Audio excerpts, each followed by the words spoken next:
안녕하세요. 물딩교회와 함께하는 매일 성경 큐티 시간입니다. 오늘은 역대상 17장 1절부터 15절까지의 말씀을 가지고 다윗의 호의, 하나님의 호의라는 제목으로 함께 은혜를 나누기로 하겠습니다.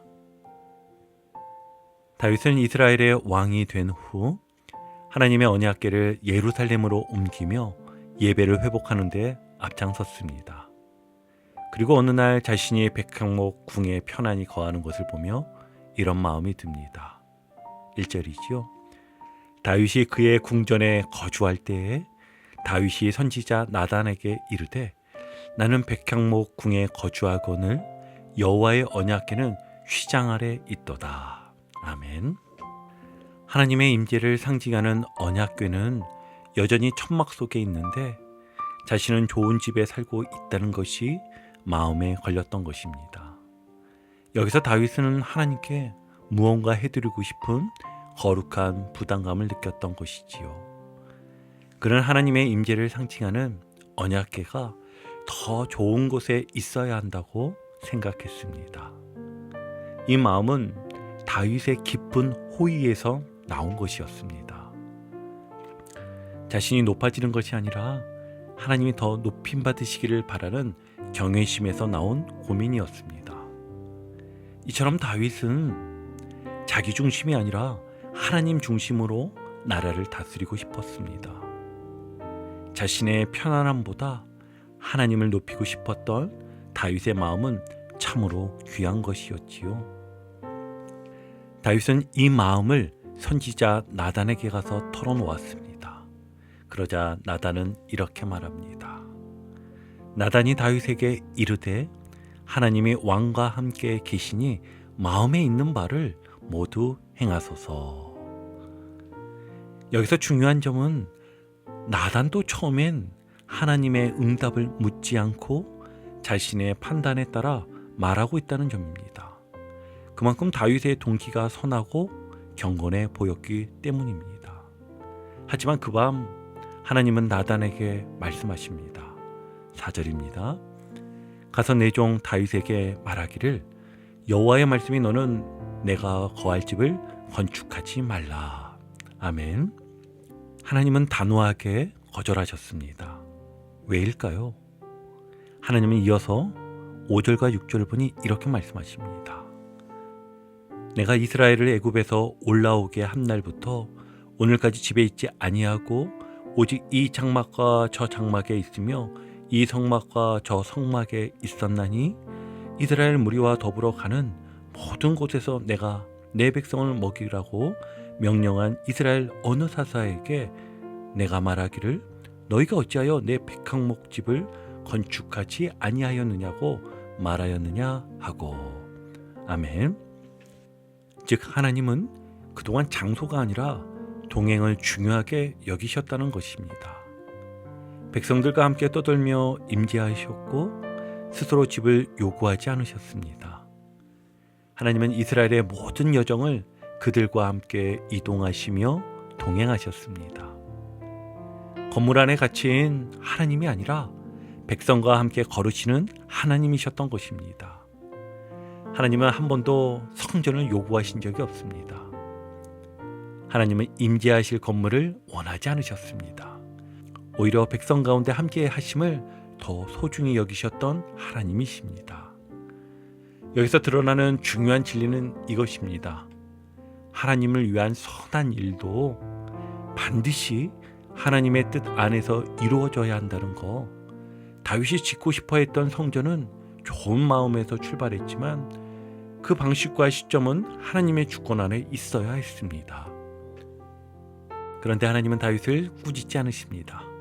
오히려 다윗의 호의를 기억하시고 하나님의 호의로 응답하십니다. 하나님은 지금 다윗의 호의를 거절하시면서도 다윗의 삶 전체를 품어주시고 그를 높이 평가하고 계시는 것입니다. 이것이 바로 다윗의 호의에 대한 하나님의 호의였습니다. 거절은 거절로 끝나지 않았고 오히려 더 큰 은혜로 되돌아온 것입니다.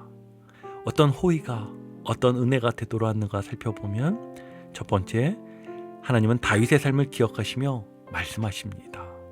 7절과 8절입니다. 또한 내 종 다윗에게 이처럼 말하라.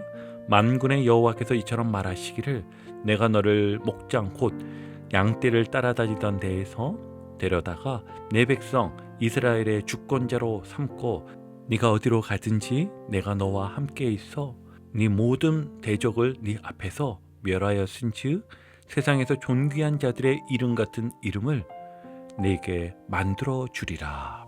아멘. 다윗의 모든 성공은 하나님의 은혜였다는 것을 분명히 하십니다. 목동이었던 다윗을 왕으로 세우신 분도 하나님이셨고 그를 지키고 승리하게 하신 분도 하나님이셨습니다. 두 번째 호의는 이스라엘에게 평안을 주시겠다고 약속하십니다. 9절과 10절을 보니까 내가 또 내 백성 이스라엘을 위하여 한 곳을 정하여 그들을 심고 그들이 그곳에 거주하면서 다시는 옮겨가지 아니하게 하며 악한 사람들에게 전과 같이 그들을 해치지 못하게 하여 전에 내가 사사에게 명령하여 내 백성 이스라엘을 다스리던 때와 같이 아니하게 하고 또 네 모든 대적으로 네게 복종하게 하리라. 또 네게 이르노니 여호와가 너를 위하여 한 왕조를 세울지라. 아멘. 이것은 이동하는 장막 시대에서 안정된 나라로의 전환을 의미합니다. 하나님의 임재가 더 이상 유랑하지 않고 하나님이 주신 땅에서 평안히 살게 될 것이라는 희망이 담겨져 있습니다. 이 말씀은 포로에서 돌아온 역대기 시대에 유대인들에게도 큰 위로였을 것입니다. 그들에게도 하나님은 다시 뿌리 내릴 땅을 주시겠다고 약속한 셈이기 때문입니다. 이제 세 번째 호의는 다윗에게는 왕조를 세우시고 그 자손이 하나님의 집을 건축하게 하실 것이라고 말씀하십니다. 10절에서 12절의 핵심 부분을 보면 여호와가 너를 위하여 한 왕조를 세울지라. 그는 나를 위하여 집을 건축할 것이요 나는 그의 왕위를 영원히 견고하게 하리라. 아멘. 이 약속은 단지 솔로몬 시대만을 향한 말씀이 아니라 장차 오실 예수 그리스도를 통한 영원한 나라에 대한 예언이기도 합니다. 그러기에 여기서 그는 단지 솔로몬만을 의미하지 않습니다. 이후 장차 오실 메시아 곧 예수 그리스도를 가리키는 예언입니다. 나는 그의 아버지가 되고 그는 나의 아들이 되리니 나의 인자를 그에게서 빼앗지 아니하기를 내가 네 전에 있던 자에게서 빼앗음과 같이 하지 아니할 것이며 내가 영원히 그를 내 집과 내 나라에 세우리니 그의 왕위가 영원히 견고하리라 하셨다 하라. 아멘. 이 약속은 구약 전체에서 가장 중요한 다윗 언약 중 하나로 예수님의 왕권이 영원한 하나님의 나라를 이룰 것을 선포합니다. 정리하자면 다윗은 하나님께 성전을 드리고 싶어 했지만 하나님은 거절하시면서 더 큰 약속을 주신 것입니다. 하나님은 건물이 아니라 사람을 원하십니다. 다윗의 중심을 보시고 건물 대신 왕조를, 성전 대신 메시아의 나라를 약속하십니다. 여러분, 오늘 말씀은 우리가 아무리 선한 마음으로 시작하더라도 하나님의 뜻을 묻지 않으면 불순종이 될 수 있음을 분명히 가르쳐 줍니다. 다윗은 하나님을 사랑했기에 성전을 짓고 싶어 했지만 그 뜻이 하나님의 계획과 달랐기에 하나님은 그것을 멈추게 하십니다. 우리가 여기서 몇 가지 실천 적용을 찾아본다면 첫 번째로는 하나님을 위한 일이라도 내가 먼저 판단하면 안 된다는 겁니다. 그러니 우리 고백해야 합니다.